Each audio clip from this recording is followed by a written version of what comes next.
Freedom begins when you stop judging your process and start celebrating your progress.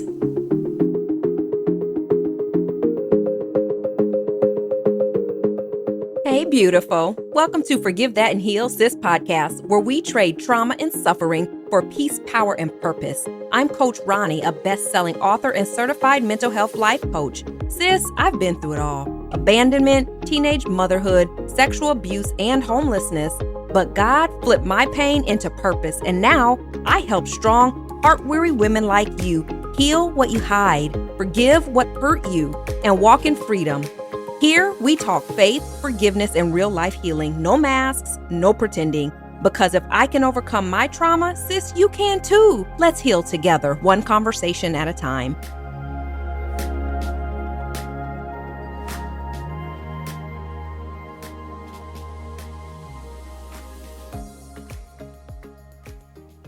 Welcome back to Forgive That and Heal Sis podcast, the podcast that helps Christian women live authentically after trauma. I'm your host, Coach Ronnie, a wife, a mom, a Gigi, and your sister friend on this healing journey. Together, we're walking in faith, forgiveness, and authenticity as we discover freedom, one conversation at a time. So, do you have your journal, your pen? Are you in a quiet space? 'Cause we're about to go in, sis. Listen, we've done the work. We've quieted the noise, released the past, and now it's time to rise into the joy of freedom. Today's episode is called Mindset Makeover, Walking in the Freedom God Promised. Because here's the truth. Healing doesn't have to be heavy. It can be light, hopeful, and fun. Freedom in your mind isn't just about what you let go of. It's about what you walk into. God didn't set you free just to survive. No, sis. He set you free to enjoy life again with laughter, with purpose, and with peace that radiates from your soul. Isaiah 26:3 says, "You will keep in perfect peace those whose minds are steadfast because they trust in you." Sis, this episode is your permission slip to smile again. Let's talk about how to walk freely, body, mind, and soul in the promises of God. Listen, when I first started my healing journey, I thought healing meant constantly crying, journaling, and deep soul work. And yes, there's time for all of that. But God reminded me joy is a healing strategy too. I started doing little things that brought me joy. Dancing while I cooked, journaling outside in the sunshine. Oh, baby, I love the sunshine. Yes. Laughing with my husband, taking a day off work without guilt, and even skipping my workouts because I wanted to ride around while bumping my tunes and having a full-out concert in my car, honey. Sis, soul care isn't selfish. It's sacred. Every time you choose joy, you're telling your trauma, you don't get to win this war, baby. You can do hard things, sis. And hard things don't always have to hurt. They can stretch you, strengthen you, and even make you smile again. That said, let's talk about what happens when you walk in freedom instead of just talking about it. Let's get into your mindset makeover. First things first. First, you must shift your story by changing your narrative. This is when you intentionally choose joy over judgment. Freedom begins when you stop judging your process and start celebrating your progress. Philippians 4:4 says, "Rejoice in the Lord always. And again I say, rejoice." Joy doesn't ignore the pain, it reclaims it. It says, "God, thank you that what bruised me didn't bury me. Sis, choosing joy is an act of rebellion against everything that tried to silence you. So, in your journal, I want you to write about this one question as you do your freedom work to shift your story and change your narrative. Take a moment to reflect and have fun as you answer this. What brings you joy? See, that's a simple question. Again, I want to repeat it. What brings you joy? After you think about what brings you joy, let's be intentional about nurturing your soul. That's number 2. When you nurture your soul, you're actually practicing soul care. Soul care is a practice that should be done daily. Soul care is not spa days and scented candles.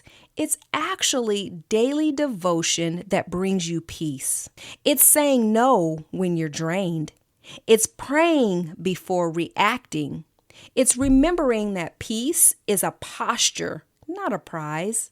Galatians 5:22 through 23 reminds us, but the fruit of the Spirit is love, joy, peace, patience, kindness, goodness, faithfulness, gentleness, and self-control. When you tend to your soul, it's that fruit that flourishes. You start to think better, speak better, live better, not because life got easier, but because you're rooted in God's peace.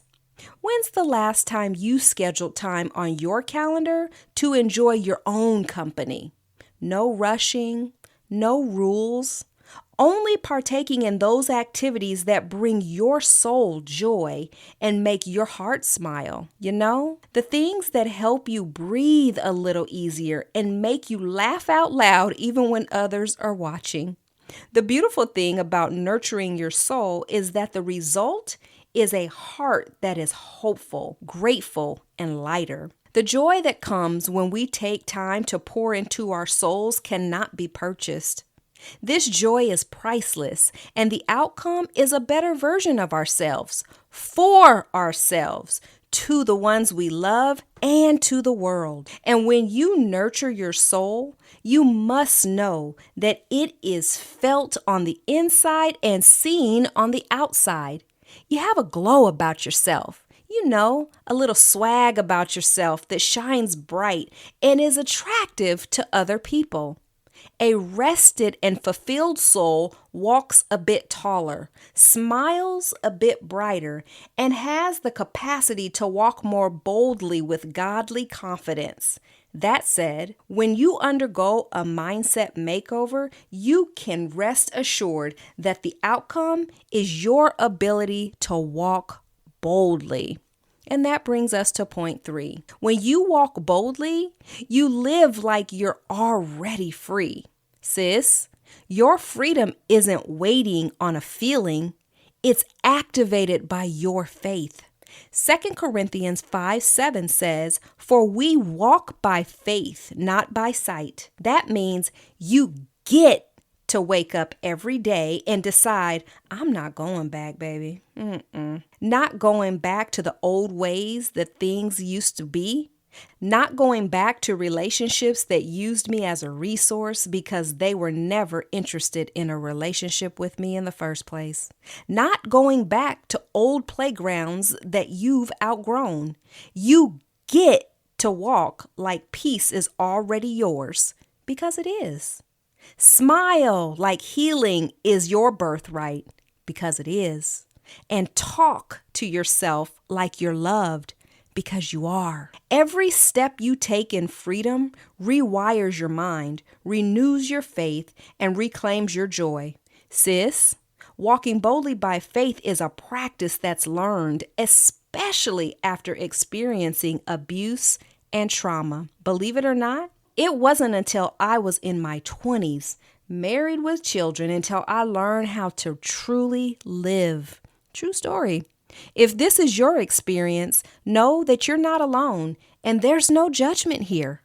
Perhaps for the first time in your life, you're learning how to live. Know that I'm praying for you. Trust me, I've been here too, and that's why I can say with full confidence, you'll get there, sis, but you must start somewhere. In fact, today is a good day, and now is the perfect time. It gets easier as you constantly and consistently make the choice to choose differently. Allow yourself to be okay with not knowing. That's the beauty of curiosity. Choosing different people, places, and things only serve to build your resilience, teaches you humility, and stretches your character. Girl, you got this, sis, because God got you, sis. Healing isn't punishment, even though sometimes it might feel like that. Girl, it's actually promotion.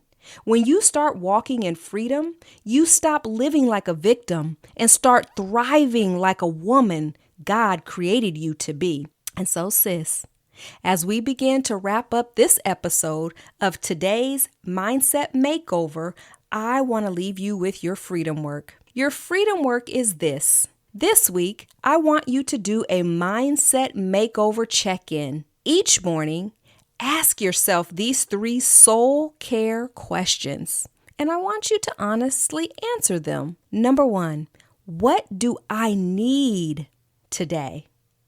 Number 2, what truth am I choosing to believe today?